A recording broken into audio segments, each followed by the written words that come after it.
Autonomia del Veneto e referendum costituzionale tra gli argomenti trattati dal senatore Giorgio Santini. Il Veneto, ha dichiarato ai nostri microfoni l'esponente PD, ha tutte le carte in regola per ottenere l'autonomia dallo Stato centrale. Siamo convinti che il referendum sulla riforma della Costituzione sia una grande occasione per il Veneto. Ecco, con la riforma della Costituzione questo non solo è un'esigenza, un desiderio, diciamo una richiesta, ma è una realtà, perché questa riforma della Costituzione prevede esattamente che le regioni virtuose, quindi le regioni che hanno i bilanci in ordine, il Veneto assieme ad altre regioni lo è, possano, se va in vigore questa riforma, contrattare con lo Stato la possibilità di esercitare in via esclusiva, quindi senza il ruolo dello Stato ma facendolo in autonomia appunto responsabile, materie molto importanti, ne cito alcune: la scuola, l'università e la ricerca,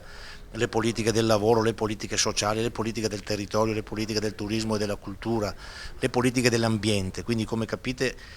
cose molto, molto estese, su cui ovviamente va fatto un negoziato con lo Stato e vanno poi attuate queste misure, garantendo naturalmente il rispetto dei livelli essenziali di servizio ai cittadini. Un Veneto autonomo, un Veneto federale anche, visto che di federalismo si è tanto parlato anche su iniziative di altri partiti, Lega in primis. Sì, diciamo questo è, cioè, al di là delle definizioni autonomia o impostazione federale, diciamo che il nostro rimane uno Stato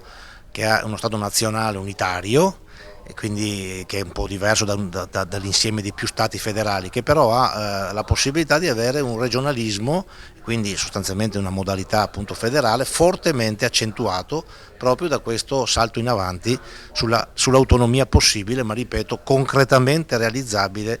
appena sarà approvata la riforma della Costituzione.